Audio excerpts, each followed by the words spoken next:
या जो कि हमने ट्रांजैक्शन मेन्यू से जाके देखा वो ये है कि अगर आपने एक ही सप्लायर, वो आपका बंदा सप्लायर भी है और वो आपका कस्टमर भी है, एक चीज़ आपने जो सप्लायर की ले ली है, गुड आपने ले ली है और गुड्स उसको फिनिश्ड फॉर्म में भी दे दी है बीइंग अ कस्टमर, तो आप उसको यहाँ पे सेट ऑफ कर सकते हैं। somehow that is I would say that is not legal, मगर उन्होंने कॉन्सेप्ट दिया है।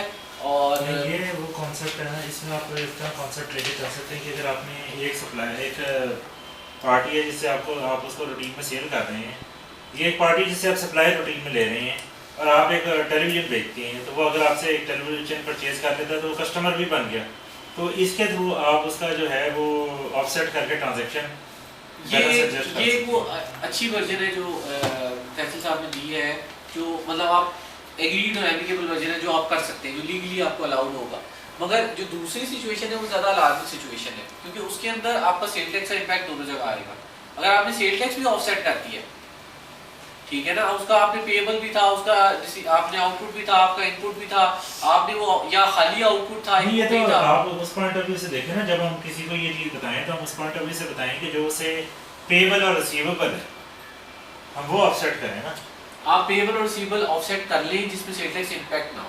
हाँ वही मैं कह रहा हूँ, ठीक है ना, वो पेएबल रिसीवेबल ऑफसेट आप कर सकते हैं जिसमें सेल टैक्स इम्पैक्ट ना हो, जिसमें सेल टैक्स इम्पैक्ट होगा उसको यहाँ ना होगा। ठीक है, और ये भी बहुत वन ऑफ आएगी कि जो वाटर एंट्री है, और इसका जो आपको मैं एक बार फिर बता दूँ, इसका जो रूट है थ्रू ट्रांजैक्शन आपने यहाँ पे आना है।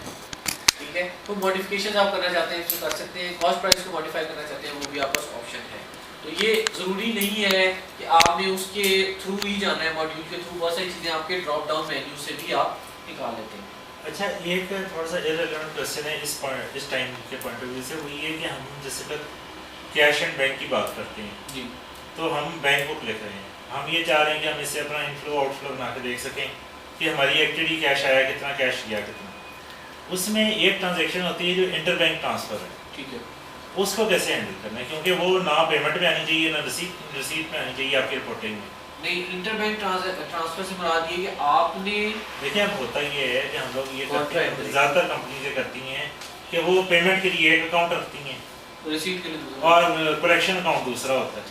ठीक है ना, अब जब आपके पास जिस वक्त वो पैसे एक जगह से रिसीव हुए, आपने या पेमेंट अकाउंट सेपरेट किया होता है, मेन अकाउंट सेपरेट किया होता है, ठीक है, तो वो करते क्या हैं कि वो पेमेंट अकाउंट को एक अमाउंट एलोकेट करते हैं, ठीक है, वो ट्रांसफ़र हो जाती है उधर, ठीक है, उसके बाद फिर वो जो चेक्स काट के देते हैं वो पेमेंट अकाउंट से दे देते हैं। ठीक है, ठीक है ना, अब जिस वक्त आपने एक अमाउंट एक अकाउंट से दूसरे अकाउंट में मूव करवाई तो वो आपकी एक बैंक डेबिट हो रहा है, दूसरा बैंक क्रेडिट हो रहा है। ठीक है, अब मगर जिस वक्त आप इनफ्लो आउटफ्लो की रिपोर्टिंग दे रहे होते हैं तो आप ये जो इंटर बैंक ट्रांसफर्स होती हैं इनको आप एक्सक्लूड करके लेते हैं, क्योंकि वो तो आपका ही फंड है ना, इधर की जगह उधर रखा है। ठीक बात है।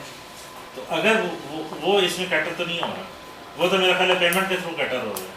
वो नहीं कैटर हो रहा, आपके पास यहाँ पे एक ही चीज़ है, रिसीट और पेमेंट की जो आ रही है वो आपका है, रिपोर्ट्स में आपका रिपोर्ट आई थी कैश की, उसके अंदर भी वो कॉन्ट्रा आपको खुद ही ढूंढना पड़ेगा, ये नहीं उसे निकालेगा, निगेट नहीं करेगा, शो करेगा मगर निगेट आपको नहीं करना पड़ेगा, वो नहीं गेट हो रहा है।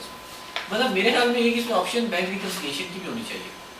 हाँ, ये बैंक रिकंसिलिएशन का तरीका पता क्या है, अगर ये एक सिंपल काम कर दें, वो ये कि जो आप बैंक बुक बना रहे हैं उसमें आपको ये एक चेक बॉक्स दे दें साथ कि जो आपकी बैंक में आपके ने जो ट्रांजैक्शंस कर ली तो पोस्ट ट्रांजैक्शन इवेंट पे जिससे तो आपके पास वो बैंक में एडजस्ट होगी तो आप उसको चेक इन करते जाएं, चेक करते जाएं, ठीक है, आपकी ऑटोमेटिकली जो डिफरेंस है वो रिकंसिलिएशन आइटम बन जाती है। बिल्कुल सही है। इस तरह की जो कोई चीज़ है ना, ये भी आप रिकमेंड जरूर करें कि बैंक रिकंसिलिएशन जो बड़ी इंपॉर्टेंट चीज़ है उसका कोई यहाँ पे एच नहीं है, ठीक है, और वो होना चाहिए, क्योंकि वो बेसिकली एसएमई के लिए बैंक रिकंसिलिएशन एक काफ़ी रीजनेबल और इम्पॉर्टेंट चीज़ है, क्योंकि कोई अगर मिस कंट्रोल ही बैंक रिकंसिलिएशन है, कोई मिस आउट हो गई, कोई चीज़ एंट्री मिस है तो बैंक रिकंसिलिएशन में मिल जाएगी। रिसीट ही नहीं मिली, मैंने अपने क्लाइंट पे एक रिसीट देखी, ज़्यादा रिसीट नहीं थी, मैं नाम नहीं लूँगा, एक बहुत बड़ी पाकिस्तान की ऑर्गेनाइजेशन है ये, और उनकी 1990s में एक रिसीट आई हुई थी और इंग्लैंड की किसी बैंक अकाउंट में पड़ी हुई थी। ठीक है, और उसको किसी ने रिकंसाइल ही नहीं किया बैठ के कि वो एक इनकम थी वो कहाँ गई है। वो इनकम 2005 में हम ऑडिट के लिए गए, हमने रिलीज कवर की, बहुत बड़ी ऑर्गेनाइजेशन है, मैं नाम नहीं लूँगा, एक बड़ा स्कैंडल है, हेडलाइन न्यूज़ बन सकती है अखबार की, ये हालात हैं हमारी बड़ी ऑर्गेनाइजेशन के, और उनका बिलियंस का टर्नओवर है, बिलियंस का रेवेन्यू होता है बहुत साल, उन्हें होश ही नहीं। और वो भी एक अच्छी मिलियंस की फिगर थी, जिससे बड़ा खासा फाइनेंशियल क्राइसिस था जिन दिनों मैं उनके पास गया था, काफ़ी उनको हेल्प आउट से हो सकता था अगर उन्हें पहले सोच लिया होता। और वो हमने इसी तरह बैंक्स को रिकंसाइल करते हुए बैंक की स्टेटमेंटों को देखते हुए मिल गई वारंटी। तो बैंक रिकंसिलिएशन बहुत ही इंपॉर्टेंट चीज़ है, जहाँ से बड़ी बड़ी चीज़ें आपकी निकल आती हैं। अब मतलब any questions are most welcome, तो अगर आप लोग करना चाहें, क्योंकि ये कि अब हम क्विज पे जाने वाले, मैं अपनी तरफ से तो क्विज को काफ़ी हद तक कवर कर चुका हूँ। अच्छा सर, ये नंबर ऑफ एंट्रीज कितनी आप पंच इन कर सकते हैं? जी, number of entries. Number of entries, हाँ जी, जो डेटा पंच इन करना है। कोई लिमिट नहीं है उसकी, हमारे पास क्या लिमिट है यार मगर बात ये है तो एक्सेस पे ना, जी। एक्सेस की अपनी भी तो लिमिटेशन है। नहीं, एक मिनट, ये इसकी बैक किस पे, एक्सेस पे है ये, तो इसकी क्या लिमिटेशन है जी? मुनव्वर साहब बताएंगे आईटी वाले। तकरीबन है 1 मिलियन तो होगी, 1 मिलियन तकरीबन। 1 मिलियन ट्रांजैक्शंस, हाँ, या 10 इतनी जो है। 1 मिलियन काफ़ी होगा। 1 मिलियन बहुत ज़्यादा है। एक्सेस पे है ना, एक्सेस पे। मगर बात और ये दूसरा ये करते हैं कि जो इसका जो SME जो अच्छे लेवल पे होते हैं उसको फिर SQL सर्वर के साथ भी देते हैं कस्टमाइज यार करके। इसका तो जो हिस्ट्री हम मेंटेन कर रहे हैं, अगर इसमें ये मैकेनिज्म हो जाए कि आप certain number of years maintain करें, जो उससे पिछला रिकॉर्ड है वो सेपरेट आप बैकअप लेके तो सेपरेट कर दें, मतलब बैलेंस के तौर पे तो रह जाए, रिकॉर्ड अवेलेबल ना हो। ऐसा तो हो सकता है। उससे फिर ये बेनिफिट हो जाएगा कि आपका सर्कल जो है ना वो 10 इयर्स का चलता जाएगा, और बाकी जो उससे पहले पिछला रिकॉर्ड होगा आपका बैकअप अवेलेबल है।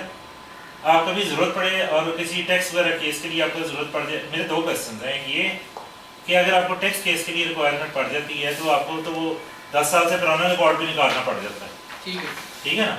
तो वो आप 10 ईयर्स के बाद कट ऑफ करते हैं, वो जो सबसे पहला साल है वो आपका बैकअप के तौर पे आउट होता बेसिकली है। अब सेल टैक्स लॉ या इनकम टैक्स लॉ या कंपनी ऑर्डर क्रिएशन हर साल हर जगह 5 साल है, तो आप 5 साल पे कट ऑफ लगवाएं, 5 5 साल पे कट ऑफ लगवाएं। 10 साल मेरा मकसद कहने का ये है कि आपका जो हिस्ट्री है ना वो एक क्योंकि लिमिट 5 तक मेंटेन होनी चाहिए। 5 साल बहुत है मेरे ख्याल में, उसके बाद आप अपने को बैकअप में रखें और रिस्टोर कर लें बैकअप अगर जरूरत पड़ती है तो। ठीक है, इस पे आप ही जवाब देंगे, मुझे इसका कोई आइडिया नहीं है, मैं कुछ कह नहीं सकता इस पे। ये